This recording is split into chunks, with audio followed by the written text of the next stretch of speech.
பரிசுத்தமுள்ள நாமத்துக்கு மகிமை உண்டாவதாக. May glory be to God's holy name. அப்போஸ்தலனாகிய பவுல் கலாத்தியருக்கு எழுதின நிருபம் 3ஆம் அதிகாரம் 6-7 இந்த ரெண்டு வசனங்களை வாசிக்கும்படியாக கேட்டுக்கொள்கிறேன். I solicit your attention be unto the epistle of Saint Paul writing into Galatians chapter 3 verse 6 and 7 please. அப்படியே ஆபிரகாம் தேவனை விசுவாசித்தான், அது அவனுக்கு நீதியாக எண்ணப்பட்டது. ஆகையால் விசுவாச மார்க்கத்தார்கள் எவர்களோ அவர்களை ஆபிரகாமின் பிள்ளைகள் என்று அறிவீர்களாக. Even as Abraham believed God, and it was accounted to him for righteousness, know ye therefore that they which are of faith, the same are the children of Abraham. கர்த்தருடைய நாமத்துக்கு மகிமை உண்டாகட்டும். May glory be added to God's holy name. இங்கே Abraham தேவனை விசுவாசித்தார், தேவன் அதை அவனுக்கு நீதியாக கணக்கிட்டார் என்று நாம் படிக்கிறோம். Herein we read that even as Abraham believed God and it was accounted to him for righteousness. ஆகையால் விசுவாச மார்க்கத்தார் எவர்களோ அவர்கள் எல்லாரும் ஆபிரகாமுக்கு பிள்ளைகளாக இருக்கிறார்கள். And know ye therefore they that are of faith, the same are the children of Abraham. இந்த முழு உலகத்தில் உள்ள எல்லா ஜனத்தின் மத்தியில் விசுவாச மார்க்கத்தார் என்று ஒரு கூட்ட ஜனத்தை கர்த்தர் அழைக்கிறார். And God is calling one group of people as the people those are pursuing or their faithful ones. அந்த மார்க்கத்திலே மனிதர்கள் பார்க்கிறது போல ஜாதி வித்தியாசமோ, பாஷை வித்தியாசமோ, இன வித்தியாசமோ, இல்லாவிட்டால் தேச வித்தியாசமோ, கலர் வித்தியாசமோ ஒன்றும் கிடையாது. And in the group of people those who are following this faith, in the midst of them there is no discrimination whatsoever or some sectorial differences like languages or caste or creed or any such thing. இந்த இடத்தில் தேவனுடைய மனதை நாம் நன்றாக விளங்கிக் கொள்ள வேண்டும். And in this point we must realize what was there in the heart of God. நாம் இயேசுவை பின்பற்றுகிறவர்கள். And we are following Jesus. ஆனபடியால் அவர் பரலோகத்துக்கு உயிர்த்தெழுந்து பரலோகத்தில் போய் பிதாவுடைய சிங்காசனத்தில் வீற்றிருக்கிறார். And now our Christ has risen from the dead after resurrection, is seated in the right hand of the Father in his throne. இந்த முழு உலகத்தில் உள்ளதான ஜனத்தின் மத்தியிலே ஒரு கூட்ட ஜனத்தை அவருடைய சிங்காசனத்தில் அவரோடு கூட உட்கார வைப்பேன் என்று வாக்கு பண்ணுகிறார். Now God is promising that I shall make one group of people handpicked from amongst the worldly people and make them to be seated in God's throne. America, Russia போன்றதான வெளிநாடுகளில் உள்ள நல்ல உயரமான, நல்ல கலர் உள்ள, நல்ல அழகான மனிதர்களை ஆண்டவர் அங்கே கொண்டு போய் வைப்பதாக சொல்லவில்லை. And God doesn't say that I will look for only very handsome personality, people having the fair complexion like people in Europe or in US. ஆண்டவர் சொல்லுகிற ஒரே வார்த்தை, விசுவாச மார்க்கத்தார் எவர்களோ அவர்கள் எல்லாரும் ஆபிரகாமுக்கு பிள்ளைகள். And God says he's coining only one word, and he that pursueth after this faith like Abraham, they are going to be children unto Abraham. இந்த ஒரு இடத்துக்கு நான் வரும்போது மற்ற எல்லாமே அடிபட்டு போய் விடுகிறது. And when we come to this particular plane, all our differences are getting sunk. Abraham தேவனை விசுவாசித்தார். And Abraham could believe unto God. வேற எந்த விதத்திலேயும் ஆபிரகாம் ஆண்டவரை பிரியப்படுத்தவில்லை. And Abraham did not try to please God in any other way. Abraham தேவனை விசுவாசித்தார். And Abraham just believed unto God. அதை அவர் நீதியாக எண்ணினார். And God reckoned the belief of Abraham as his righteousness. ஆபிரகாமுடைய விசுவாசத்தை ஆண்டவர் நீதியாக எடுத்துக்கொள்கிறார். The belief of Abraham, God was accounting for his righteousness. அந்த ஒரு அடிப்படையில தான் ஆபிரகாமை ஆண்டவர் ஆசீர்வதித்தார். And on this basis only God was benedicting Abraham. கண்ணால் காணாத ஒரு தேவன். And he was the invisible God unto Abraham. அவர் எங்கேயோ உன்னதத்தில் இருக்கிறார். And he was far above all heavens for him. மனிதர்களாகிய நாம் இந்த அசுத்த பாவம் நிறைந்த, தீமை நிறைந்த, சாபங்கள் நிறைந்த இந்த பூமியில கடந்து பல விதங்களிலே கஷ்டப்படுகிறோம். And we the people mortals remains in this world are suffering to the core because of the evil or the iniquities. இப்படிப்பட்டதான இந்த ஜனத்தை ஆண்டவர் பரலோகத்தில் அவரோடு கூட அவருடைய சிங்காசனத்தில் உட்கார வைக்கும்படியாக ஒரு அழைப்பு கொடுக்கிறார். But nevertheless people as we are, but God is giving a calling so that such people as we are must be caught up to God's throne. இன்றைக்கு வியாபாரிகள் எவ்வளவோ சில பேர் அழைப்பு கொடுத்து அதை நம்பி தங்களுடைய பணத்தை இன்வெஸ்ட் பண்ணவங்க எத்தனை பேர் இன்றைக்கு ஏமாந்து போய் மிகவும் துக்கத்தோடு இந்த பூமியில வருத்தத்தோடு பாரத்தோடு அலைந்து கொண்டிருக்கிறார். Even this world we can see in the news medias that so many people have deposited the money believing on the merchants or the farmers and they are suffering losses.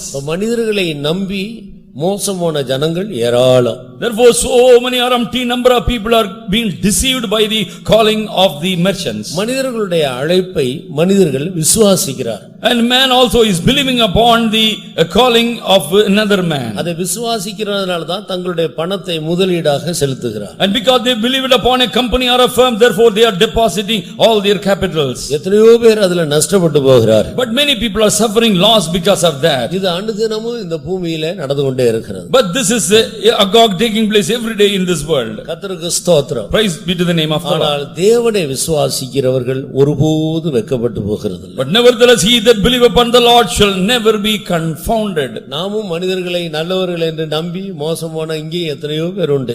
And we also ourselves also we have believed upon many people and we are also been put to shame. ஆனால் ஆண்டவர் என்ன சொல்லுகிறார்? But nevertheless what God says, வருத்தப்பட்டு பாரம் சுமக்கிறவர்களே நீங்கள் எல்லாரும் என்னிடத்தில் வாருங்கள். and he that is heavily laden, please come unto me, God calls. நான் உங்களுக்கு இளைப்பாறுதல் தருவேன். For I am going to give you rest, God calls. யாரெல்லாம் அவரிடத்தில் போனார்களோ ஒருவர் கூட நஷ்டப்பட்டு போகாமல் அத்தனை பேரும் இளைப்பாறுதலை பெற்றுக்கொண்டு ஜீவிக்கிறார். And all the people those who come to the nether part of God and nobody suffered any loss. Abraham ஒரு விக்கிரக ஆராதனை செய்து கொண்டிருந்த ஒரு மனிதன். And Abraham was an idolater, he was making idols. அந்த ஜனத்தின் மத்தியிலே ஆபிரகாம் தான் முதலாவது இந்த சத்தத்தை விசுவாசித்தார். And in the midst of his people contemporaries, and Abraham could believe the voice of the Lord. அந்த சத்தத்தை விசுவாசித்து அப்படியே எல்லாவற்றையும் விட்டு கீழ்ப்படிந்து போகிறார். And he was believing upon the voice given by the Lord and he was implicitly following God's voice. தேவன் அதை நீதியாக எண்ணிவிட்டார். And God was reckoning his belief as righteousness. பாருங்க, இப்படி யாரெல்லாம் இன்றைக்கு வேத வசனத்தை இது ஆண்டவருடைய வார்த்தை என்று விசுவாசித்து கீழ்ப்படுகிறார்களோ அவர்கள் எல்லாரையும் ஆண்டவர் அவருடைய கீழ்ப்படிதலை விசுவாசத்தின் கீழ்ப்படிதலை நீதியாக எடுத்துக்கொள்கிறார். Likewise all the people those are listening to the voice of the Lord through the word of God and believing and implicitly following them, God calls their belief to be righteousness for them. சுத்தமும் பிரகாசமான மெல்லிய வஸ்திரம் உடுத்திக்கொள்ளும்படி அவர்களுக்கு கொடுக்கப்பட்டது. And it was granted unto her a fine linen white. அதெல்லாம் பரிசுத்தவான்களுடைய நீதி கிரியைகளே. And they are all the works of righteousness of the saints. நாம் எதையெல்லாம் ஆண்டவருடைய வார்த்தையை விசுவாசித்து கீழ்ப்படுகிறோமோ அந்த கீழ்ப்படுகிற கிரியையை ஆண்டவர் அப்படியே நீதியாக பரலோகத்தில் எழுதிக் கொள்ளுகிறார். And whatsoever we obey and we do faithfully according to the word, God accounts for all our obedience as righteousness. அவர் வரும்போது அவனவனுடைய கிரியைகளின்படி அவனவனுக்கு அளிக்கும் பலனை அவர் கொண்டு வருகிறார். And when he shall come back, he will come according to all the works what he has done physically for God. Abraham தேவனை விசுவாசித்தார். For even as Abraham believed on God. ஆண்டவர் ஆபிரகாமுக்கு இப்படி சில காரியங்களை கற்பனைகளை சொன்னார். And God gave forth some precepts and commandment unto Abraham. நான் உன்னை ஆசீர்வதிக்கவே ஆசீர்வதிப்பேன். For I shall bless you. நான் உன்னை பெருகவே பெருக பண்ணுவேன். I shall surely get you multiplied. உன் பேரையும் நான் பெருமைப்படுத்துவேன். I shall give you a great name. உனக்குள்ள பூமியில் உள்ள வம்சங்கள் எல்லாம் ஆசீர்வதிக்கப்படும்படி செய்வேன். And I shall make all the generation after you to be blessed because of you. எல்லாரும் மத்தியிலே நீ ஆசீர்வாதமா இருப்பாய். And you shall be bountifully blessed in the midst of all the people in the world. Abraham எங்கேயோ ஜீவித்த ஒரு மனிதன். And Abraham was living in some corner in this world. ஆனால் இன்றைக்கு முழு உலகத்தில் உள்ள எல்லாரும் இந்த ஆபிரகாமை பற்றி பேசுகிறோம். But all the universe, all the people or inhabitants, they are speaking about Abraham. பரலோகத்துக்கு போன உடனே முதல்ல ஏசாவை பார்க்க வேணும். அடுத்து இது போல நமக்கு நன்றாக வேதத்தில் நமக்கு அறிமுகமான சில பக்தர்களை பார்க்க வேண்டும் என்ற ஆசை அநேகருக்கு உண்டு. And we many of the people of God gladness or we are not looking for an opportunity. Whenever we reach the heaven, we will see first behold God, then afterwards we look for all the saints lived in the past. யோபை பார்க்க வேண்டும். And we must see Job. தானியேலை பார்க்க வேண்டும். And we must see how it was faring Daniel. அப்போஸ்தலனாகிய பவுலை பார்க்க வேண்டும். And we must see Apostle Paul. இப்படி யோசேப்பை பார்க்க வேண்டும். And we must see what manner of person is Joseph. ஈசாக்கை பார்க்க வேண்டும். And we must see Isaac. ஏனென்றால் இப்பொழுது அவர்களை பற்றி அநேக நல்ல காரியங்களை படித்து நம்முடைய ஜீவியத்துக்கு அதை பிரயோஜனமாக எடுத்துக்கொள்கிறோம். Because we are reading about their life history and we are amending our courses. இவர்களை பற்றி இன்றைக்கு நிறைய காரியங்கள் வேதம் நமக்கு போதிக்கிறது நாம் கேள்விப்படுகிறோம். And we are given to understand, and Bible also exhorts unto us about connected with their lives. நேரடியாக பரலோகத்துக்கு போகும்போது இவர்களை எல்லாம் பார்க்க வேண்டும் என்ற ஒரு ஆசை எல்லாருக்கும் உண்டு. And on the cross we will have a liking to meet them when we go to heaven. என்ன பொறுத்தவரையில சொல்றேன், ஏசாமியை பார்க்கும் போதே எல்லா ஆசையும் அங்கே ஆஃப் ஆயிடுது.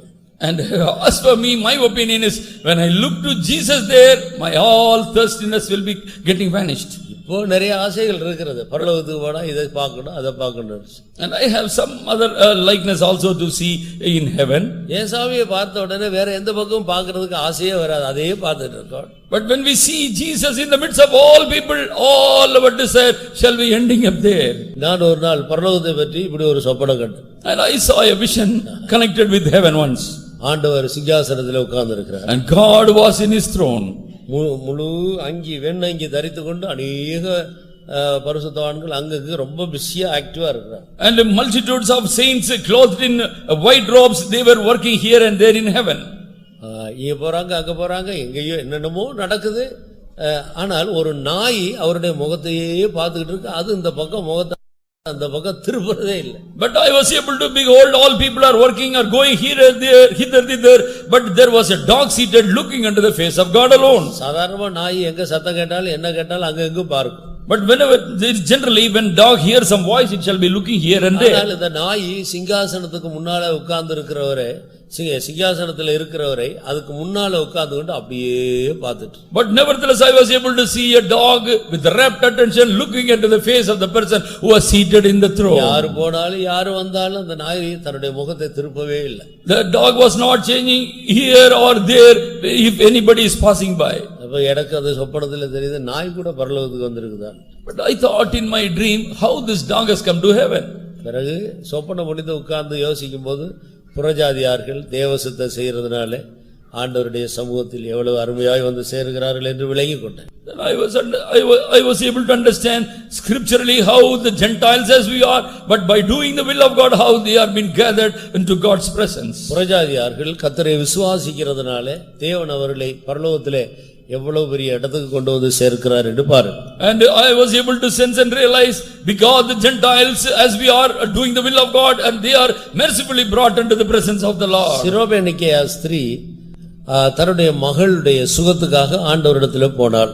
The woman in Greek, and he came to Jesus for healing of her daughter. அவள் ஒரு புறஜாதி. And she was a Gentile woman. அப்பொழுது ஆண்டவர் சொல்லுகிறார், பிள்ளைகளுடைய அப்பத்தை எடுத்து நாய்க்குட்டிகளுக்கு நாங்கள் போடுறதில்லை. But Jesus said unto her that I will not cause children's bread unto dogs.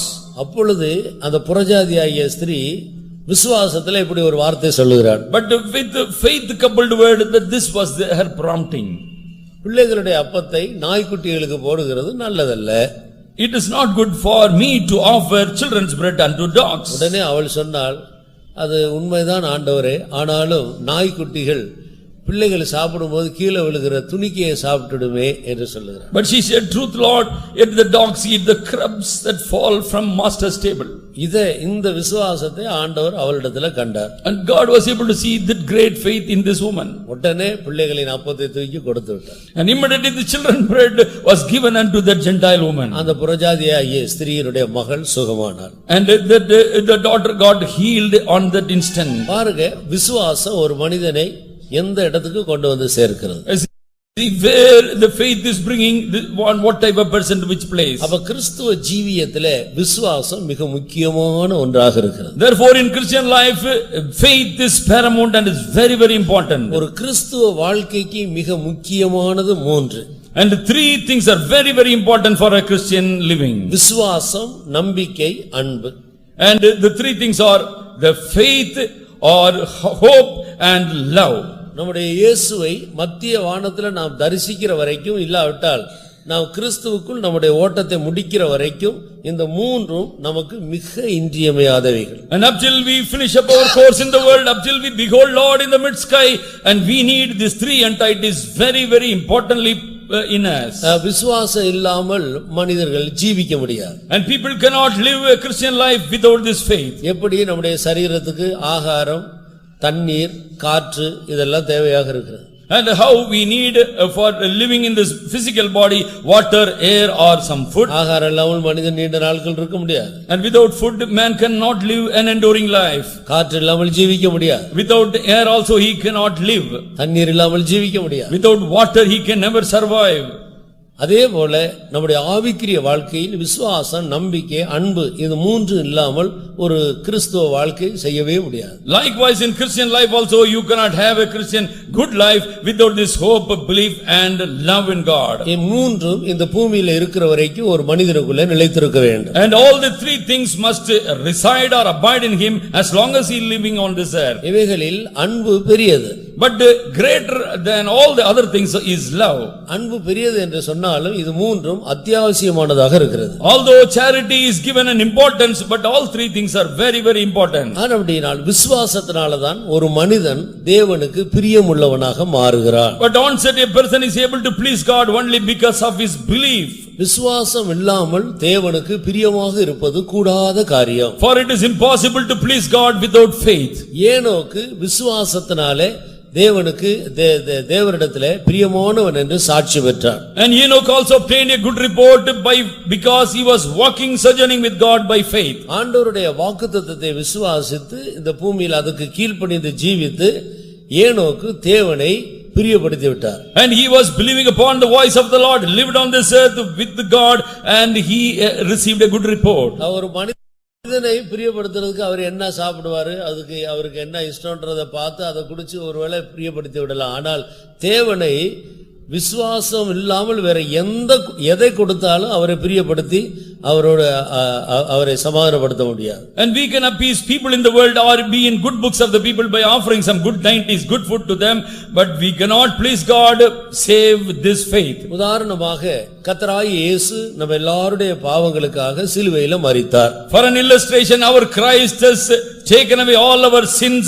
upon the cross. இது இயேசு கிறிஸ்து சிலுவையில் மனிதனுக்காக செய்து முடித்த கிரியைகளில் ஒன்று. Is one of the deed which Jesus accomplished upon the cross for the sake of the salvation of men. தன்னுடைய சொந்த இரத்தத்தை மனிதர்களுடைய பாவ நிவர்த்திக்காக இயேசு கிறிஸ்து கல்வாரியிலே சிந்தினார். On Calvary's cross Jesus Christ gave forth his precious and own blood for atonement of the sins of the people. அப்ப மனிதர்களுடைய பாவங்கள் போக இது ஒரு வழிதானே அல்லாமல் வேற வழியே இந்த பூமியில கிடையாது. Because there is no other route in the world by which man can have an atonement or forgiveness of sin save the path of the blood of Christ. இந்த கிரியையை ஒரு மனிதன் விசுவாசிக்க வேண்டும். But a man must believe on this particular work of God. இயேசுவின் இரத்தம் சகல பாவங்களை நீக்கி நம்மை சுத்திகரிக்கிறது.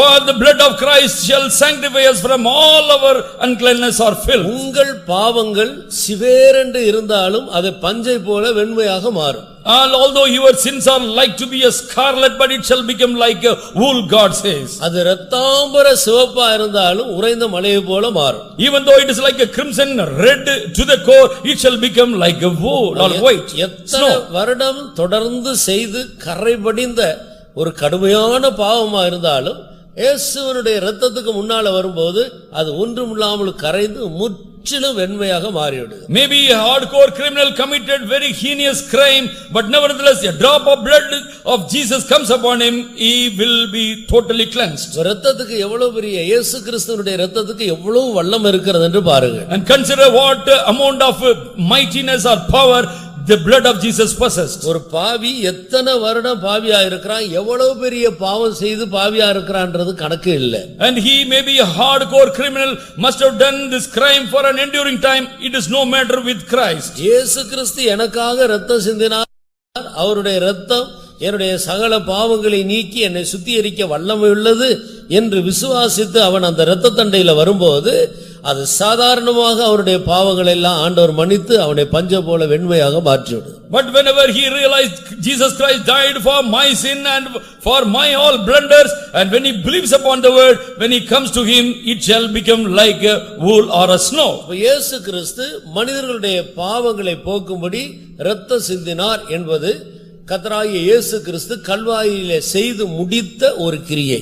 Therefore Christ has shed forth his blood on the Calvary cross for the forgiveness of sin is one of the works accomplished by Jesus on the cross. இது ஒரு நற்செய்தி.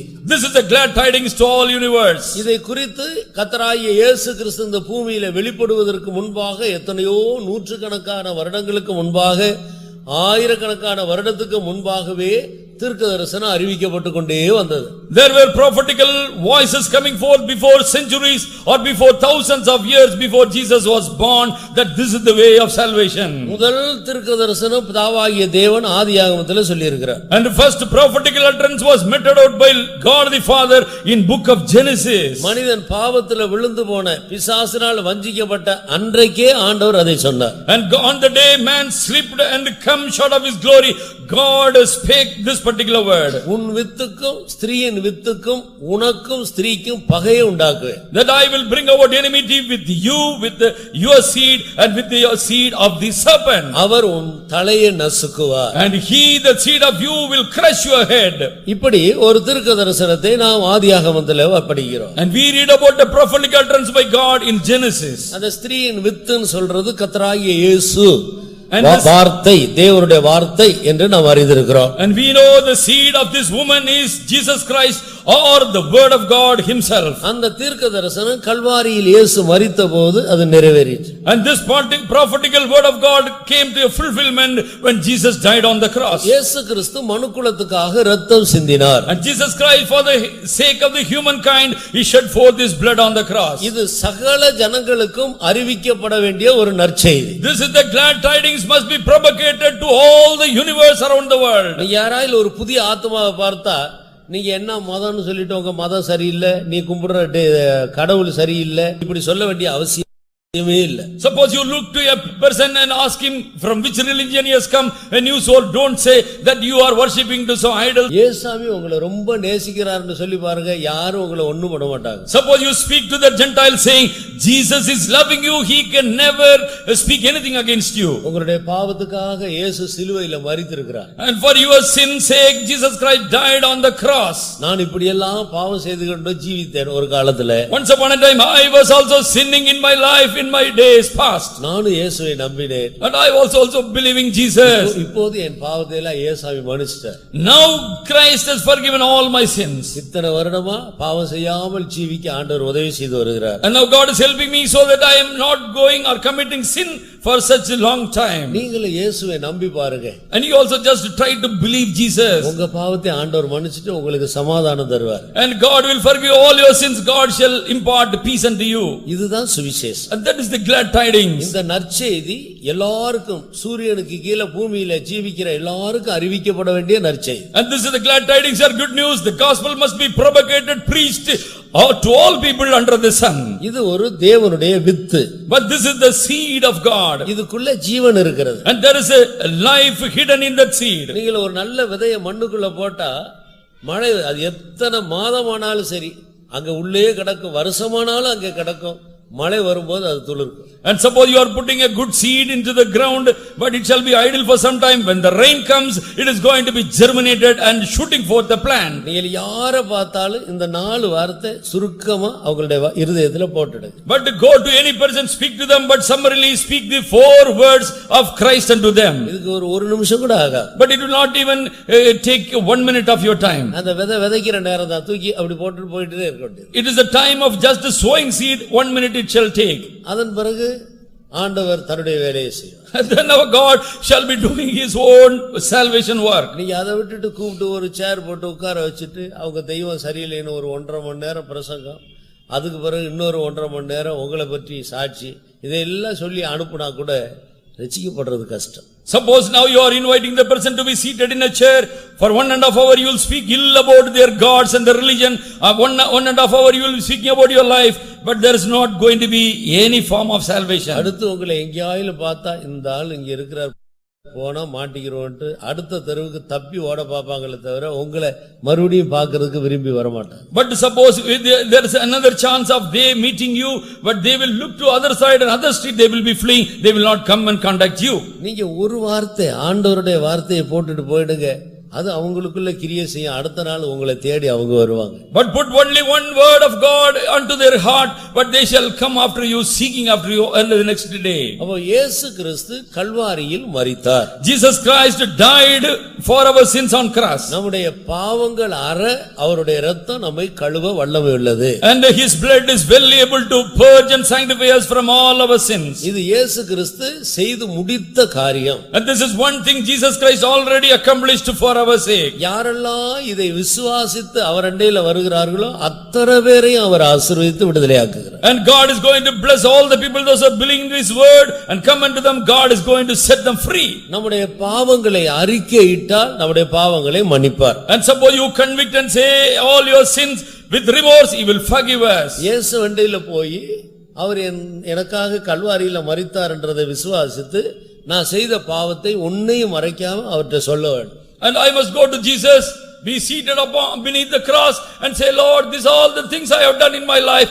Cry unto him, then he will forgive all our sins. இயேசு மரித்தார் என்றதை விசுவாசித்து பாவங்களை அறிக்கையிட வேண்டும். And believing that Jesus Christ died for my sin, and he must convict and say all the sins committed by him. இந்த விசுவாசத்துக்கு கீழ்ப்படுகிறத தேவன் நீதியாக எடுத்துக்கொள்கிறார். And likewise you are in obedience to this word and you believe, God will reckon this one to be a righteousness. நீங்க இந்த விசுவாசத்தை இயேசு கிறிஸ்து செய்து முடித்த இந்த கிரியையை விசுவாசித்து பாவங்களை அறிக்கையிடாமல் எல்லா பாவங்களையும் உள்ள வைத்துக்கொண்டு நீங்க இந்த கோயிலுக்கு வாரி வாரி மாசம் லட்சக்கணக்கில் கொடுக்கறீங்க, ஏழைகளுக்கு ரொம்ப தானம் பண்றீங்க, இந்த கோயில்ல உள்ள ஏழைகள் யாருன்னு விசாரித்து அவங்களுக்கெல்லாம் என்னென்னமோ செய்யறீங்க, இப்படி என்ன செய்தாலும் நீ இந்த பாவத்தை அறிக்கை எடுக்கிற வரைக்கும் இத ஒன்னையும் ஆண்டவர் கணக்குல வைக்கவே மாட்டார். And you may be giving lots of alms or tithes to people, and you are also catering for the needs of the poor and destitutes. You may be offering so much of work to the Lord,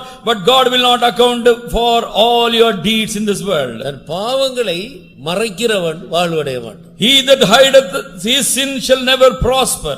அப்ப இயேசு கிறிஸ்து எனக்காக சிலுவையில மரித்திருக்கிறார். Jesus Christ died for my sake upon the cross. என்னுடைய பாவங்களை போக்கும்படி இரத்தம் சிந்தியிருக்கிறார். And in order to have atonement of my sin, Jesus died for me on the cross. இனி நான் ஒரு பாவியாக ஜீவிக்க வேண்டிய அவசியம் இல்லை. And henceforth I need not to live in this world like a sinner. இயேசுவே என் பாவங்களை மன்னியும். Oh my Jesus, forgive all my sins. எல்லா பாவங்களையும் அவரிடத்தில் அறிக்கையிட வேண்டும். And you must recall back and say to him all the sins committed by. இதுதான் தேவனை விசுவாசிக்கிறது. And this is how we believe upon the Lord. அவரை விசுவாசித்து அவருடைய வசனம் சொல்லுகிறதுக்கு கீழ்ப்படிந்து நம்ம என்ன செய்கிறோமோ அதைத்தான் அவர் நீதியாக எழுதுகிறார். And God shall account a right down as our righteousness if you believe upon him and follow whatsoever he prompted us to do.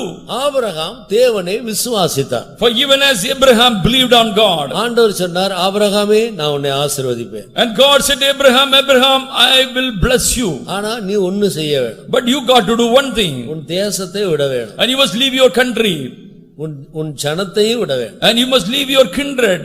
உன் தகப்பன் வீட்டையும் விட்டுடணும். And you must let go your father's house. இந்த மூன்றையும் விட்டு நீ வெளியே வர வேண்டும். And you must come out of all the three things. நான் உனக்கு ஒரு இடத்தை காண்பிப்பேன். And I will show you your country.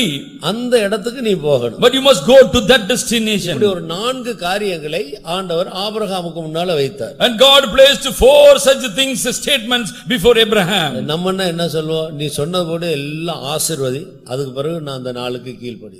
And we suppose we were in issue, we will say, you first bless me as you prompted, then I will do all things what you say. என்னை ஆசீர்வதி. And you bless me now. என் பேரை பெருமைப்படுத்து. And make me great. நான் இப்ப இந்த கவுண்டம்பாளையத்துல ஒரு மூலையில ஒரு சின்ன வீட்டுல இருக்கிறேன். இப்போ முழு இந்தியாவுக்கு தெரியறது மாதிரி என்ன பெரிய இடத்துல கொண்டு போய் வைத்து என் பேரை எல்லாருக்கும் சொல்லிக் கொடு.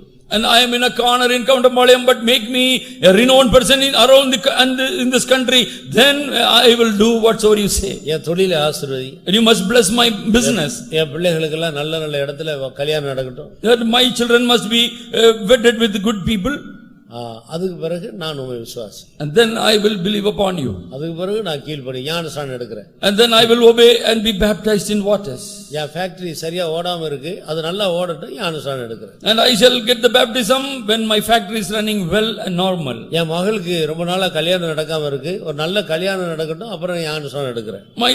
My child has not been wedded with, therefore let her be married with somebody, then I will take baptism.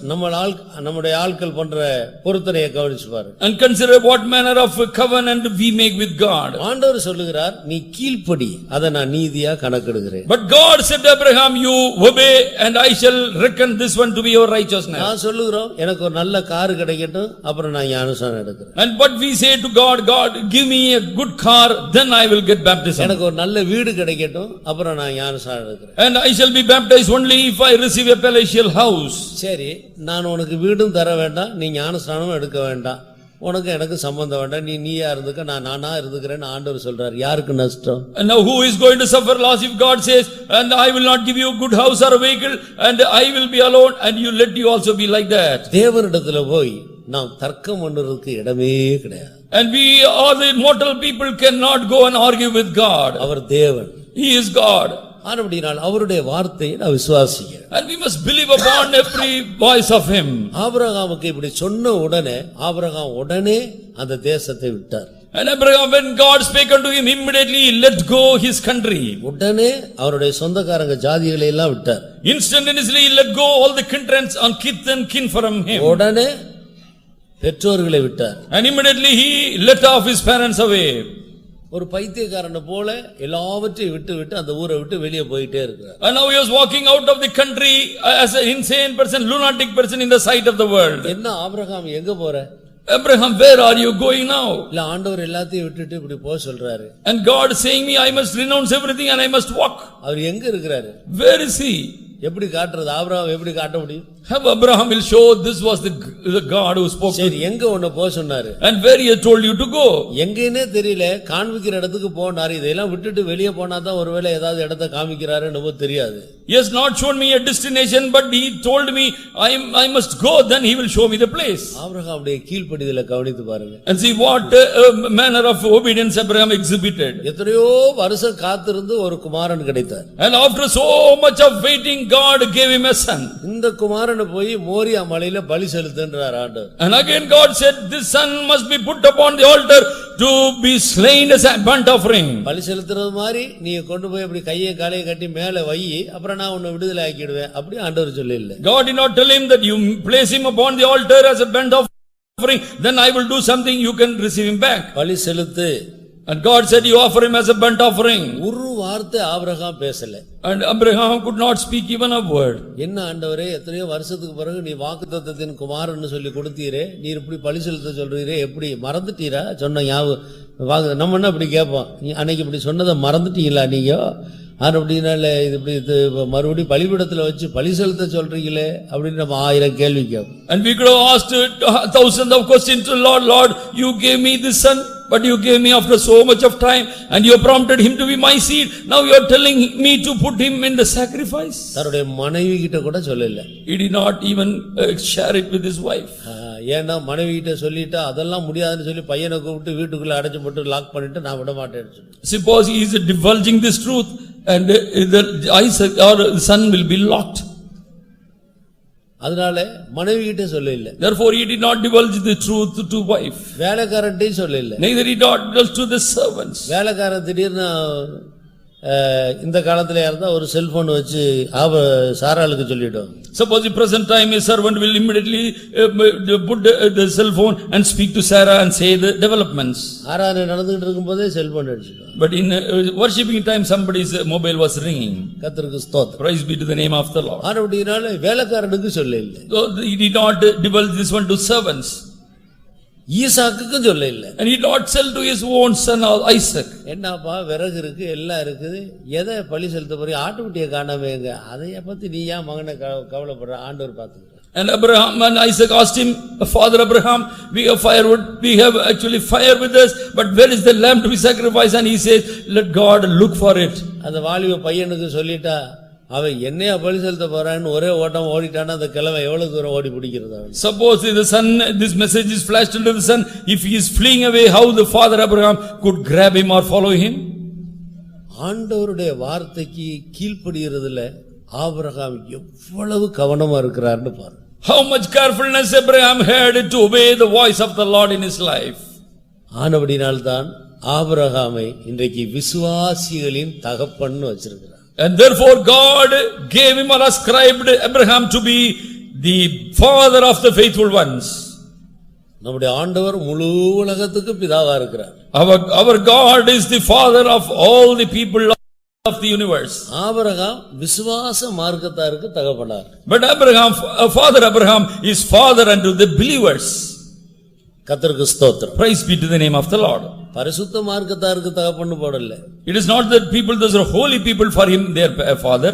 அன்பின் மார்க்கத்தாருக்கு தகப்பன்னு சொல்லல. Not people those who are loving altogether, he is going to be the father. விசுவாச மார்க்கத்தாருக்கு தகப்பன். And which are of faith, he is father. பூர்வ காலங்களிலே பங்கு பங்கா வகை வகையாகத்தான் பரலோகத்தை பற்றிய வெளிப்படுத்தல் அவர்களுக்கு கிடைத்தது. In centuries past, in the times of yore, only God was expressing about the kingdom in diverse manners through prophets. Abraham விசுவாசத்தின் அந்த ஒரு பகுதியிலே எல்லாருக்கும் தகப்பனாக மாறிவிட்டார். But in this one way, in faith, Abraham became father unto all believers. அப்ப ஆபிரகாமுடைய கீழ்ப்படிதலை ஆண்டவர் நீதியாக கணக்கிட்டார். And the obedience of Abraham, God was accounting to be his righteousness. அப்ப இன்றைக்கு யாரெல்லாம் விசுவாசித்து வேத வசனத்தை விசுவாசித்து முதல்ல கீழ்ப்படுகிறார்களோ அவர்களை எல்லாம் ஆண்டவர் நீதியாக கணக்கிடுகிறார். And in present time also God is going to account all of us, all our deeds coupled with obedience, it has been accounted as our righteousness. ஒருவன் என்னை பின்பற்ற விரும்பினால் எனக்கு அவன் ஊழியம் செய்வான். And he that wants to follow after me, let him serve me, Jesus says. ஒருவன் எனக்கு ஊழியம் செய்ய விரும்பினால் அவன் என்னை பின்பற்ற கடவன். If a person wants to serve me, let him follow me. கர்த்தருக்கு ஸ்தோத்திரம். Praise be to the name of God. நான் அவனை கனம் பண்ணுவேன். And I shall honor him.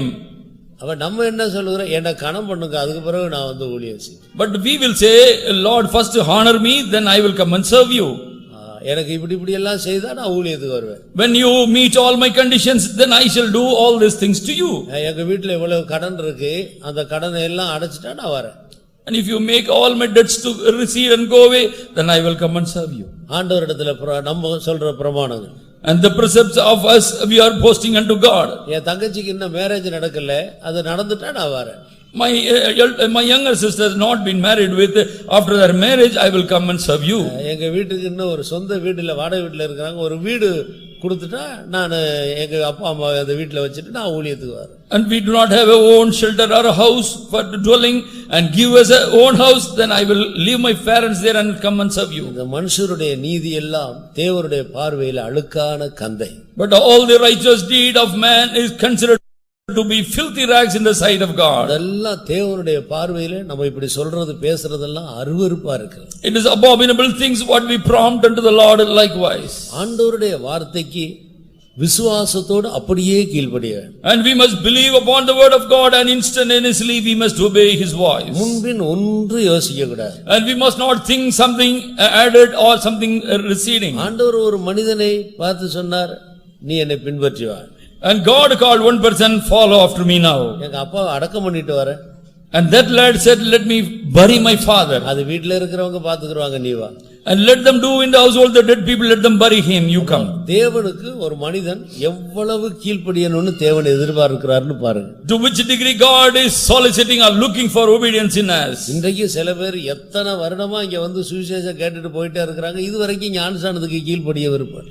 So much of time they are coming here listening to the gospel from us, but they don't have the mind to be baptized in waters. எத்தனையோ ஜெபம் பண்ணியாச்சு, எவ்வளவோ காரியம் நடந்து போச்சு, ஆனாலும் இன்னும் ஞானஸ்நானம் எடுக்க விருப்பம் இல்லை. But so many things have taken place, so many exhortation given, but still they are not been baptized in waters. ஒருவேளை ஆண்டவர் ஆசீர்வதிப்பாரோ ஆசீர்வதிக்க மாட்டாரோன்னு சந்தேகமே என்னமோ தெரியாது. And I do not know whether they have a doubt whether God will bless me ever after my baptism. என்னை பரலோகத்துக்கு கொண்டு போய் சேர்த்த பிறகு அங்க வேணா நான் ஞானஸ்நானம் எடுத்துக்கிறேன். And when God takes me and grabs me to heaven, then I shall be baptized. அப்படி யோசிக்கிறாங்களான்னு தெரியாது. And I do not know whether they have such a notion. கர்த்தர் உன்னை ஆசீர்வதிக்க வேண்டுமானால் நீ விசுவாச மார்க்கத்தாராய் மாற வேண்டும். And if God has to bless you, that you must be a person following after this faith. Abraham தேவனை விசுவாசித்தார். That even as Abraham believed on God. விசுவாசித்தான்ற அந்த வார்த்தை என்னுடைய அர்த்தம் என்னன்னா, ஆண்டவருடைய வார்த்தைக்கு கீழ்ப்படிந்தான்னு அர்த்தம். And Abraham believed God means it implies that instantaneously obeyed all his voice. விசுவாசிக்காவிட்டா தேசத்தை விட்டுட்டு வெளியே வர முடியுமா? If he has not believed upon God, how can he leave the country and come out of it? அப்பா அம்மா விட்டுட்டு வெளியே வர முடியுமா? Can he go away from his father's house? ஜாதி ஜனங்களை விட்டுட்டு வெளியே வர முடியுமா? Can he go out of his sectorial own people? இன்றைக்கு எத்தனை பேர் எப்படியோ வெளியே வந்தது போல வந்துட்டு இங்க இருந்துகிட்டு இன்னமும் அவங்களுடைய மனதுல தன்னுடைய பழைய ஜாதி, தான் விட்டு வந்த பழைய மதம், பழைய மார்க்கம், பழைய பரம்பரை, பழைய காரியங்கள் எல்லாம் பார்த்து கொண்டு இந்த மார்க்கத்துல வந்த பிறகு கூட வீடு இந்த பக்கம் தானே வாசல் வைக்கணும், வாஸ்து பாக்குறது இப்படித்தானே கட்டணும், இங்கதானே கட்டணும், இது இப்படித்தானே இருக்கணும், இந்த பெயிண்ட் தானே அடிக்கணும், இதெல்லாம் விசுவாசத்தின் கீழ்ப்படிதல். யோசித்து பாருங்க. And consider that this is the deed what you exhibit because of the faith. Still after coming over here, you think about your past sectorial, your groups and your caste, and thinking about the vastu or the house, it must be erected or built. தங்களுடைய பிள்ளைகளுக்கு விவாக சமயம் வரும்போது எத்தனை காரியங்கள் விசுவாசம் இல்லாமல் நீங்கள் கிரியை செய்கிறீர்கள். And when the marriage of your daughters are taking place, how many deeds you perform going away from faith. கர்த்தர் எங்களுக்கு ஒன்றும் விருப்பம் இல்லை, ஆனா எங்க சொந்தக்காரங்கள்லாம் அப்படி இப்படி எதிர்பார்க்கிறாங்க. எங்க சித்தப்பா பையனுக்கு கல்யாணம் நடந்தது, அவங்க வீட்டில் அந்த மருமக வீட்டில் இப்படி கொடுத்துருக்குறாங்க, அப்படி கொடுத்துருக்குறாங்க, நாங்க ஒன்றும் விரும்புறதில்லை, விரும்பாவிட்டா இதில் இந்த கதையெல்லாம் என்னத்துக்கு சொல்ல வேணும், அவசியம் என்ன? During the marriage negotiation, they will say, we don't want, but our relatives what they will be saying. And when our cousin got married and he was given so much of dowry. பிள்ளையை அனுப்பிட்டா போதும், வேற ஒன்னும் வேண்டாங்க, நீங்க உங்க பிள்ளைக்கு என்ன செய்யணுமோ செய்யுங்க. And now you send your daughter, that is enough, but you do something for your daughter. இதெல்லாம் தேவனுடைய பார்வையில கெட்ட வார்த்தை இல்லையா?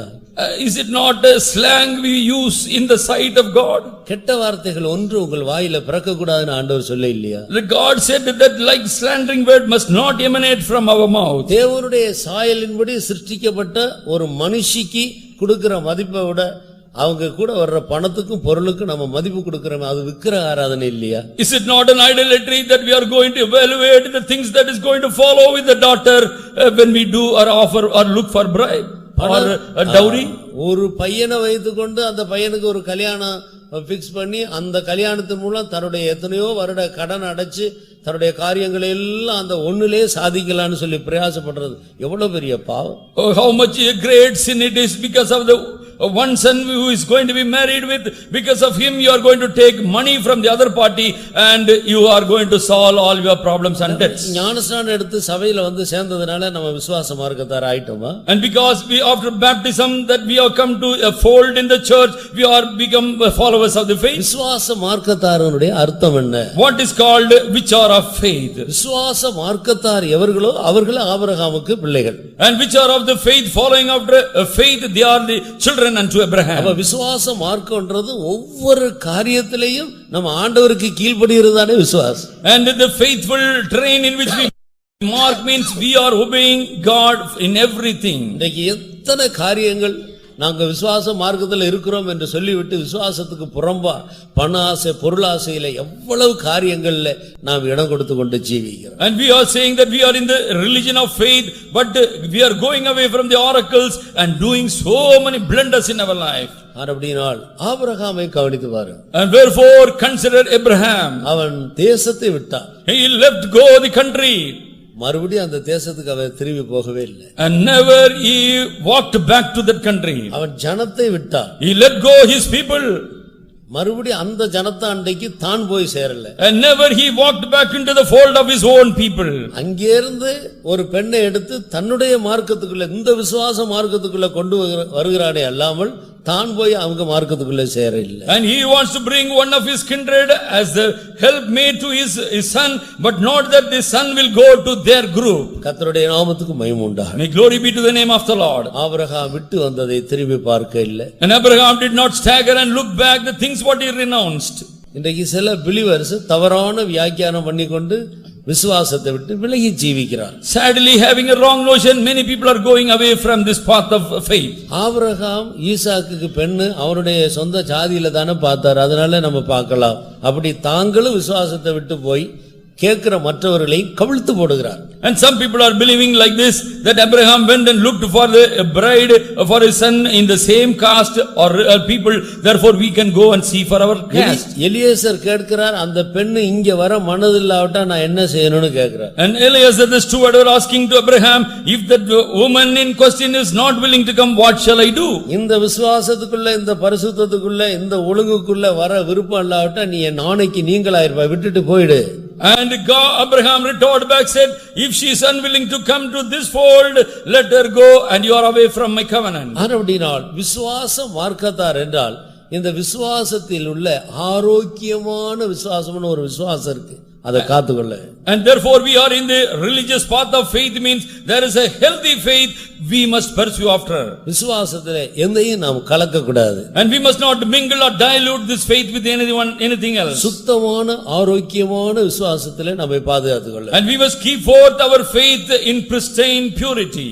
விசுவாச மார்க்கத்தார் ஆபிரகாமுடைய பிள்ளைகள். Wherefore they are following out of faith, they are the children unto Abraham. அப்படினால் கர்த்தருடைய வசனங்களை அப்படியே நான் விசுவாசிக்கிறேன். Therefore as it is propagated, we must believe upon the word of God. யாக்கோபு நிருபத்திலே யாக்கோபு இப்படி எடுத்து எழுதுகிறார். And James in his letter he writes like this, தேவன் உண்டென்று நீ விசுவாசிக்கிறாய், and you believe that there is God. பிசாசுகளும் விசுவாசிக்கிறது. Even the demon or devil also believe that. பிசாசு ஆண்டவர் இருக்குன்னு விசுவாசிக்கும். And the devil also believes that there is God. ஆனால் பிசாசு கீழ்ப்படிய மாட்டான். But the devil will not be in obedience. நீயும் விசுவாசிக்கிறேன்னு சொல்லிட்டு வசனத்துக்கு கீழ்ப்படியாவிட்டா நீயும் சாத்தான் ஒண்ணுதானே. And suppose you are also not believing the word of God, and you are also likened unto the devil which believes. நாம் தேவனை விசுவாசித்தால் நாம் விசுவாசித்து கீழ்ப்படிய. And suppose we believe upon God, we must believe and be in obedience. பிசாசுகளும் விசுவாசித்து நடுங்குகிறது. The devil also believe and tremble, the Bible says. லேகியோனுக்குள்ள இருந்த பிசாசு என்ன சொன்னது? And what the legion said from it, இயேசு கிறிஸ்து தூரத்துல வர்றதை கண்டு, and it was able to see, behold Jesus coming. ஐயோ எங்களை வேதனைப்படுத்தவா வந்தீர் என்று சொல்லி நடுங்குகிறது. Oh son of man, you have come to put us into tribulation. They were trembling.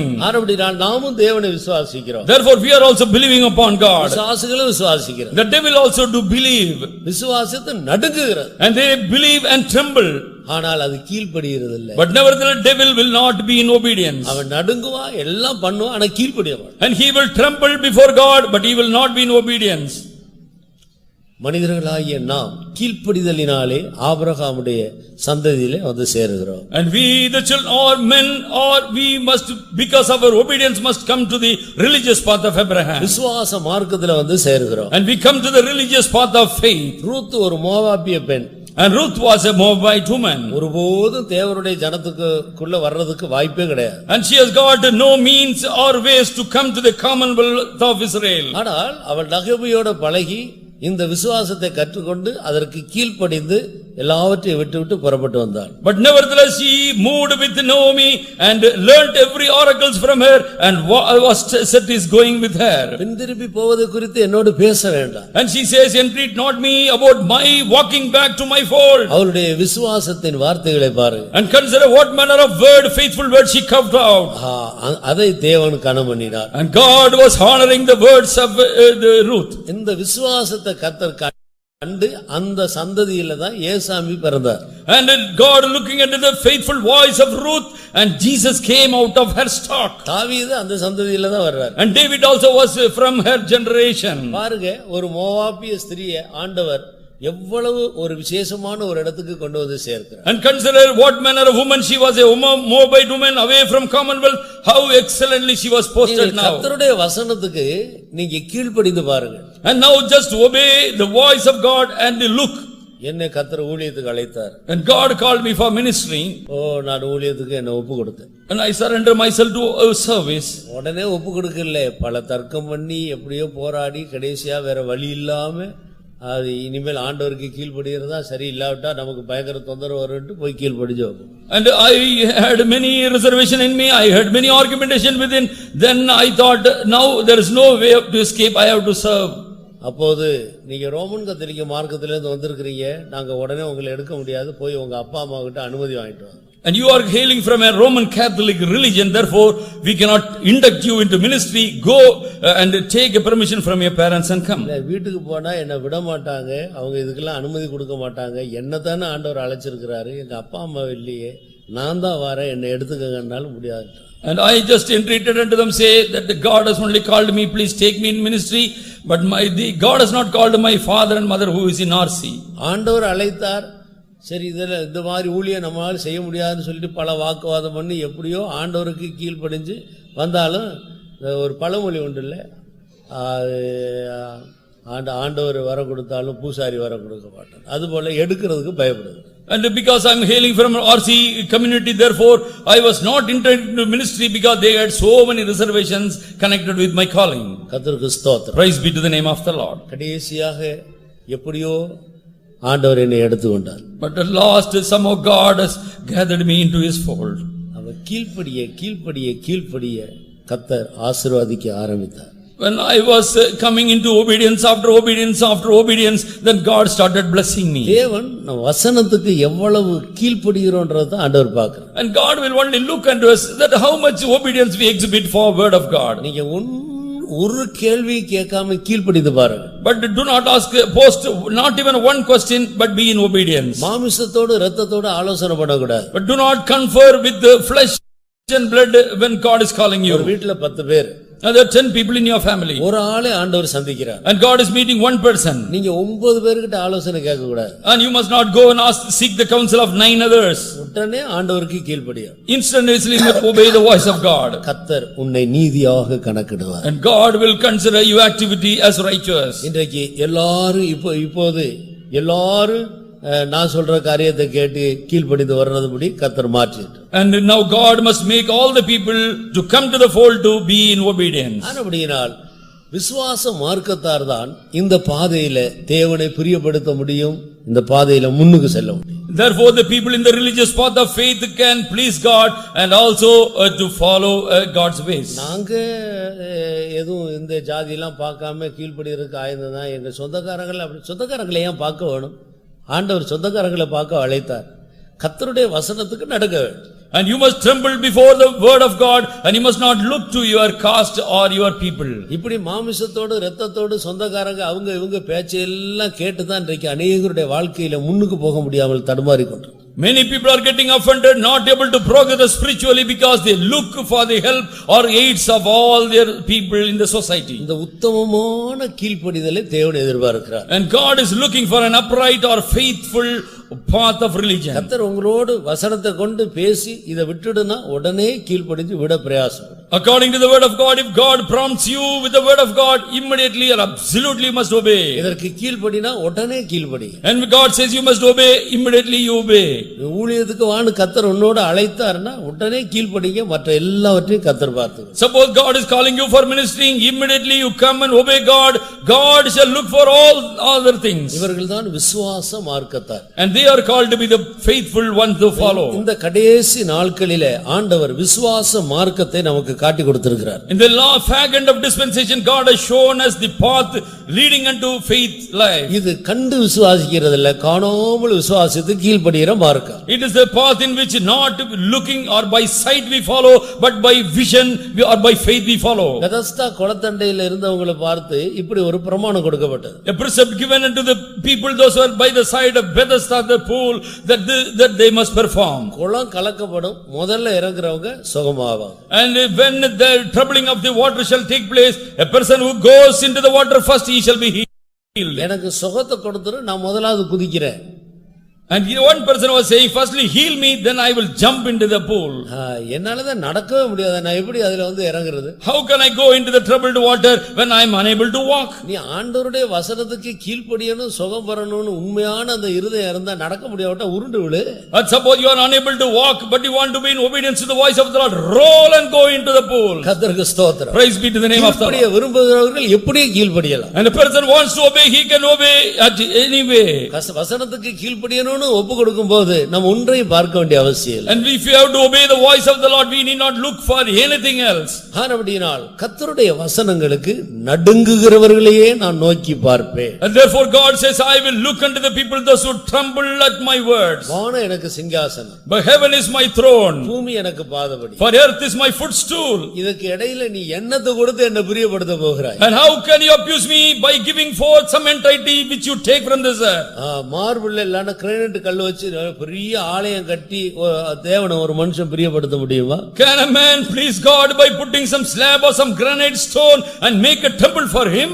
நீ ஓலை வீட்டுக்குள்ள இருந்தால் கர்த்தருடைய வசனத்துக்கு கீழ்ப்படி, கர்த்தர் உன்னை நோக்கி பார். Suppose you are in a thatched shed, but you try to please God, and God shall be well pleased upon you. என் வசனத்துக்கு நடுங்குகிறவர்கள் எவர்களோ அவர்களை நான் நோக்கி பார்ப்பேன். But God says, those who tremble at my word, I will look unto them. அப்ப மேரேஜ்ல ஆண்டவர் ஜாதி பார்த்து கல்யாணம் பண்ண சொல்லி இருக்கிறாரு, அதான் வசனம் அப்படியே இருக்கு. Is it the word of God?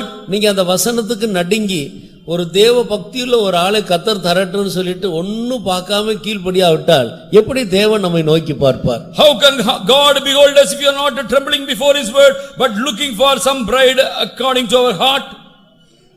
நீங்க விசுவாசியில் பிள்ளைகளுக்கு கல்யாணம் பண்ணணும், வாயினால சொல்லாம எழுதி கொடுக்கும் போதே உங்க பேரையும் போட்டு ஜாதி பேரையும் சேர்த்து எழுதுனா அதனுடைய அர்த்தம் என்ன? And what it implies when you are in the marriage banns, when you make, you write down your name of your children and also add the caste along with that. இதெல்லாம் பைபிள்ல போட்டிருக்கு, கள்ள சகோதரர்களால் வந்த மோசங்கள்லையும். And this is the perils that befell the ways of Saint Paul because of the that brethren or faulty brethren. அப்ப உண்மையான சகோதரர்கள் சொல்லும்போது வசனத்துக்கு அப்படியே கீழ்ப்படிகிறவங்க தான் எனக்கு சகோதரன்னு ஆண்டவர் சொல்றார். But God said, he that obeys the voice according to my will or my brethren, God says. யார் எனக்கு சகோதரன்? And who is brethren unto me? யார் எனக்கு சகோதரி? And who is sisters? யார் எனக்கு தாய்? And who are my mothers? பரலோகத்தில் இருக்கிற என் பிதாவினுடைய சித்தம் என்னவோ அதன்படி யார் செய்யறாங்க அவங்க தான் எனக்குடைய சகோதரன் சகோதரி தாய். And whosoever is doing the will of the Father in heaven, they are going to be my brethren, my sisters and my mother, Jesus says. அதை விட்டுட்டு வசனத்துக்கு மாறாக நம்ம ஜீவித்தா நம்ம கள்ள சகோதரர்கள் ஆகிவிடும். And we shall become that corrupted type of brethren if you are going away from the word of God. வேதத்திலே கள்ள கிறிஸ்து இருக்கிறது, கள்ள தீர்க்கதரிசி இருக்கிறார், கள்ள போதகர்கள் இருக்கிறாங்க, கள்ள சகோதரன் இருக்கிறார், கள்ள அப்போஸ்தலர் இருக்கிறார். In the Bible there are false prophets, false Christ and also false brethren. பாருங்க எத்தனை விதமான கள்ளர்கள் உண்டு. And so much of false people with this. அப்படினால் என் வசனத்துக்கு நடுங்குகிறவர்களை நான் நோக்கி பார்ப்பேன். Therefore I will look unto the people that should tremble at my word. கர்த்தருடைய வசனம் என்ன சொல்லுகிறதோ அதற்கு அப்படியே கீழ்ப்படிங்க, அது ஒருபோதும் ஒளிந்து போகாது. And it shall not pass away if you are in obedience absolutely to the word of God. இதுவரைக்கும் ஞானஸ்நானம் எடுக்காதவங்க அதை இதையும் பார்த்து கொண்டிருந்தால் நீங்க உங்களுடைய டைமை வேஸ்ட் பண்றீங்க. வரப்போகிற கோபாக்கினைக்கு நாம் தப்ப முடியாக கர்த்தருடைய வசனத்துக்கு கீழ்ப்படியோம். And thus far if you have not been baptized sadly, but now do not look hither thither, but be in obedience to the Lord so that you must be blessed. பாவங்களை மறைத்து வைத்துக்கொண்டு தான தர்மம் பண்ணி நிறைய காணிக்கைகளை கொடுத்து இப்படி அட்ஜஸ்ட் பண்ணிட்டு அப்படியே போயிடலான்னு ஒரு காலம் யோசிக்காது. And never think that I will hide up and pile up my sin, but I shall do some good works like alms and the tithe, I can go away, get away. கர்த்தர் நம்முடைய காணிக்கைகளில் பிரியப்படுகிறவர் அல்ல. But God shall not be pleased with all our offerings. இயேசு கிறிஸ்து நமக்காக செய்து முடித்த கிரியையை விசுவாசித்து நம்முடைய பாவங்களை அறிக்கையிட்டு நாம் ஜீவிக்க வேண்டும். And we must believe upon the finished work of Christ on cross, and we must acknowledge all our sins before him. கர்த்தர் அவர்களை நோக்கி பார்ப்பார். And God shall look unto such people. கொஞ்சம் தாமதமானாலும் டைம் வரும், தக்க சமயத்தில் ஏற்ற நேரத்தில் கர்த்தர் ஆசீர்வதிப்பார், உயர்த்துவார். And although there shall be some time or pass behind but before us, but in the correct time God is going to bless us. வசனத்துக்கு நடுங்குகிறவர்கள் ஒருபோதும் வெட்கப்பட்டு போகிறது. And those who people tremble at God's word shall never be put to shame. ஆரம்பத்தில் சில கஷ்டங்களையும் நஷ்டங்களையும் சந்திக்க கூடும். And in the beginning we shall have to have many setbacks and encounter some problems. ஆரம்பம் அற்பமாக இருக்கலாம். The initial or the beginning or inception may be very poor. முடிவு அப்படி இருக்காது. But the end shall not be like that. முடிவு மகிமையா இருக்கு. The end of us shall be very, very glorious. எல்லாரும் நம்முடைய கண்களை மூடுவோம். Let us all shut our eyes. நம்முடைய ஆண்டவருடைய கரத்தில் நம்ம ஒப்புக்கொடுப்போம். And we are going to commend ourselves into the palms of Him. கர்த்தருடைய வசனங்களுக்கு நடுங்குவேன் என்று ஒரு தீர்மானம் பண்ணி ஆண்டவருடைய கரத்தில் நம்மை சமர்ப்பிப்போம். Let us surrender ourselves as a slave into His hand, that I shall tremble to the voice or word of God. கர்த்தருடைய வசனம் என்ன சொல்லுகிறதோ அதற்கு நான் நடுங்குவேன். And I shall tremble at the word of the Lord. Let the word of God be anything. ஆண்டவருடைய வசனம் முன்னால வந்த பிறகு நான் போய் சொந்தக்காரங்கள்ட்ட மற்றவங்கள்ட்ட வீட்டார்கிட்ட ஆலோசனை கேட்க மாட்டேன். When the word of God comes to me, then I will not go and seek after the counsel from all the people from a community and sect. நீ சர்வ வல்லமையுள்ள தேவனுக்கு கீழ்ப்படிகிறாய், அதை யாரு தடை செய்ய முடியும்? And you are in obedience to the Almighty God, and who can hinder the blessings to come upon you? கர்த்தர் நம் பட்சத்தில் இருந்தால் நமக்கு விரோதமாய் இருப்பவன் யார்? And if God is on our side, who can be against us? நீங்க தேவனுடைய வார்த்தைக்கு கீழ்ப்படிகிறீர்கள், யார் விரோதமாக எழும்ப முடியும்? And if you are in obedience to the voice of the Lord, who can come against you in this world? இவ்வளவு ஜனத்தின் மத்தியிலே எல்லாவற்றையும் விட்டுவிட்டு நீ ஆண்டவருடைய வார்த்தைக்கு நடுங்குகிறாயே, கர்த்தர் சும்மா இருப்பாரா? And you are letting go all the people in this world, but you are obeying the voice of God. Will God be quiet? உனக்காக யுத்தம் பண்ணும்படி அவர் எழும்ப மாட்டாரா? And will God arise to wage your battles? உனக்காக கிரியை செய்யும்படி தேவன் எழும்ப மாட்டாரா? Will God not arise to wage all your battles for your cause? நம்முடைய கண்களை மூடுவோம். And please shut your eyes. நம்முடைய முழங்கால்களை முடக்குவோம். Please be on your knees. இன்னைக்கு अनेகருக்கு கர்த்தர் விடுதலையை கொடுக்க வந்திருக்கிறார். Today God wants to give liberty to so many of us. கடந்த நாட்களிலே கர்த்தர் உங்களோடு பேசி நீங்கள் கீழ்ப்படியாமல் அசதியா இருந்திருந்தால் இன்றைக்கு நடுங்குவேன், ஆண்டவரே கீழ்ப்படிவேன் என்று ஒரு தீர்மானம் எடுத்து பாருங்க. அது எடுத்த உடனே கர்த்தர் உங்களை டச் பண்ணுவார். In the past we must have staggered, we must have slothfully, we must have followed God, but take a decision now and see what God is performing. நீ தேவனுடைய ஜனத்தின் மத்தியில இருந்தாலும் விசுவாச மார்க்கத்துக்கு நீ விலகி இருக்கிறாய். And you are in the midst of the people of God, but you are away from the religious path of faith. மறுபடியும் ஆபிரகாமுக்கு உண்டான ஆசீர்வாதத்தை இயேசு கிறிஸ்து மூலமாய் உன்னால் சுதந்தரிக்க முடியவில்லை. Therefore the blessing that came from Abraham through Jesus Christ has not come to your heritage. நீ இந்த சபையில இருந்தாலும் இந்த சபையின் அங்கத்தினரா இருந்தாலும் விசுவாச மார்க்கத்துக்கு நீ விலகி இருக்கிறாய். Although you are within the fold, within the church, but you are away from the religious path of faith. தேவனுடைய பார்வையில் இருக்கிற அந்த சபையில நீ இல்லை. And you are not in the sight of the Lord in the church which God looks for him. விசுவாச ஜீவியத்துக்குள்ள கடந்து வாருங்க. And please come into the plane of faith. கர்த்தருடைய வசனங்களுக்கு நடுங்க ஒப்புக்கொடுங்க. And surrender to have a trembling before God's word. கர்த்தர் ஆசீர்வதிக்கிற நேரம் இது. This is the time God wants to bless you for. இயேசு கிறிஸ்து உன் பாவங்களுக்காக மரித்தது போல உன் நோய்களுக்காக மரித்திருக்கிறார். And as he died for your sin, he has died for your sicknesses too. நான் செத்தாலும் சாகிறேன். And let me die. Esther சொன்னது போல சொல்லுங்க. And say like the word of Esther. நான் செத்தாலும் சாகிறேன். Although I die, let me die. ஆண்டவர் எனக்கு சுகம் கொடுத்தா சரி, இல்லாவிட்டால் நான் மரித்து அவரிடத்தில் போகிறேன். And let me die if God gives me healing, otherwise I go to him. அருமையான தேவனுடைய பிள்ளையே, Oh dear child of God. விசுவாச மார்க்கத்தில் தைரியமாய் காலெடுத்து வையுங்கள். And with emboldenedness you come to the fold of religious path. என் ஜனங்கள் ஒருபோது வெட்கப்பட்டு போகிறதில்லை. My people shall not be put to shame. நீ மனிதனுடைய வார்த்தையை நம்பி அல்ல, தேவனுடைய வார்த்தையை நம்பி காலெடுத்து வைக்கிறாய். And you are setting your pace not believing upon the voice of man but voice of God. நீங்கள் ஒருபோது வெட்கப்பட்டு போக And you மாட்டீர்கள். shall never be put to shame. கர்த்தர் உங்களை எல்லாருக்கும் மத்தியிலே உயர்த்தி கனம் பண்ணுவார். God shall elevate you in the midst of all people. நீ ஒருபோது வெட்கப்பட And you மாட்டாய். shall not be put to shame. வசனத்துக்கு நடுங்குவேன் என்று தீர்மானியுங்கள். And make a decision, I will trample at God's word. கர்த்தர் சொல்லுகிறார், வானம் எனக்கு And சிங்காசனம், God says, heaven is my throne. பூமி எனக்கு பாதபடி. And the earth is my எனக்கு footstool. நீங்கள் எப்படிப்பட்ட ஆலயத்தை கட்டுவீர்கள்? What manner of temple you will make for me?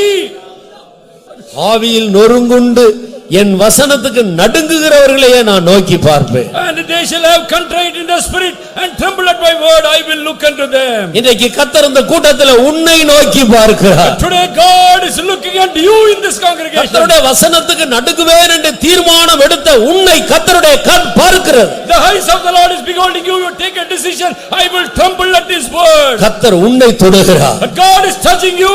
உன்னை விடுவிக்கிறார். And God is setting you free. உன் கட்டுகளை அறுக்கிறார். God is removing your bindings. உன் கவலைகளை மாற்றுகிறார். God is expunging all your உன்னுடைய griefs. கண்ணீரை துடைக்கிறார். God is wiping away your tears. எல்லார் மத்தியில கர்த்தர் உன்னை கனம் பண்ணுகிறார். God is going to honor you in the midst of all people. நீ எழும்பி பிரகாசி. Arise and shine. இன்று முதல் விசுவாச மார்க்கத்தாரோடு சேர்ந்து ஓடு. And today onwards you walk with the people in the religious faith. இந்த வாழ்க்கை ஆனந்தமான ஒரு வாழ்க்கையாக இருக்கும். This life is ridden with mirth and joy. இந்த ஜீவியம் மங்களகரமான ஒரு ஜீவியமாக இருக்கும். And that life will be with all merriment in you. Hallelujah, hallelujah, hallelujah, hallelujah, hallelujah, hallelujah, hallelujah, hallelujah, hallelujah, hallelujah, hallelujah. உம்மை பின் செல்வேலே சுவாமி எனக்காக நீ மரித்தே எல்லாரும் ஓடினார் மகன் வாழாலே உம்மை பின் செல்வேலே சாமி எனக்காக நீ மரித்தே எல்லாரும் ஓடினார் மகன் வாழ்வானே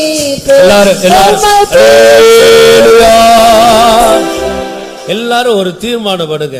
இனி நான் மனிதரோடு ஆலோசனை பண்ண மாட்டேன். இனி நான் மனிதரோடு ஆலோசனை பண்ண மாட்டேன். இனி கர்த்தருடைய வசனத்தை விட்டு வலது பக்கம் இடது பக்கம் சாய மாட்டேன். உம்முடைய வசனத்துக்கு நடுங்குவேன், அதற்கு அப்படியே கீழ்ப்படிவேன் என்று ஒரு தீர்மானம் எடுத்து இந்த பல்லவியை பாடுங்க. உம்மை பின் செல்வேன் சுவாமி எனக்காக நீ மரித்தே எல்லாரும் ஓடினார் மகன் வாழ்வானே உம்மை பின் செல்வேனே சுவாமி எனக்காக நீ மரித்தே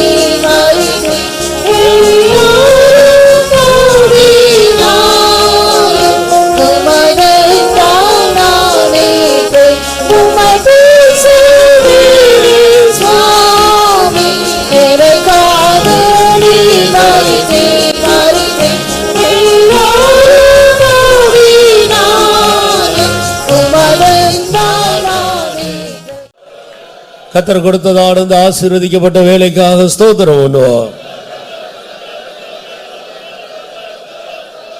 ஆண்டவர் நம்மோடு பேசின கர்த்தருடைய வார்த்தைகளுக்காய் ஸ்தோத்திரம் பண்ணுவோம். விசுவாச மார்க்கத்தாரோடு ஆண்டவர் நம்மை கொண்டு வந்து சேர்த்திருக்கிறபடியால் ஸ்தோத்திரம் பண்ணுவோம். நாம் எதற்கெல்லாம் விசுவாசத்துக்கு கீழ்ப்படுகிறோமோ அதையெல்லாம் கர்த்தர் நீதியாக கணக்கெடுக்கிறபடியால் ஸ்தோத்திரம் பண்ணுவோம். விசுவாசத்துக்கு கீழ்ப்படிந்த அத்தனைக்கும் தக்க பிரதிபலனை ஆண்டவர் கொண்டு வர போகிறபடியால் ஸ்தோத்திரம் பண்ணுவோம். அநேகரை இன்றைக்கு கர்த்தருடைய மார்க்கத்திலே விசுவாச மார்க்கத்திலே ஆண்டவர் திருப்பி கொண்டு வந்து சேர்த்தபடியால் ஸ்தோத்திரம் பண்ணுவோம். ஆபிரகாமின் பிள்ளைகளாக மாற்றினபடியால் ஸ்தோத்திரம் பண்ணுவோம். ஆபிரகாமுக்கு பண்ணின எல்லா வாக்குத்தத்தங்களையும் இயேசு கிறிஸ்துவின் மூலமாய் நாம் சொந்தமாக்கக்கூடிய விசுவாசத்தை நமக்கு தந்தபடியால் ஸ்தோத்திரம் பண்ணுவோம். அல்லேலூயா.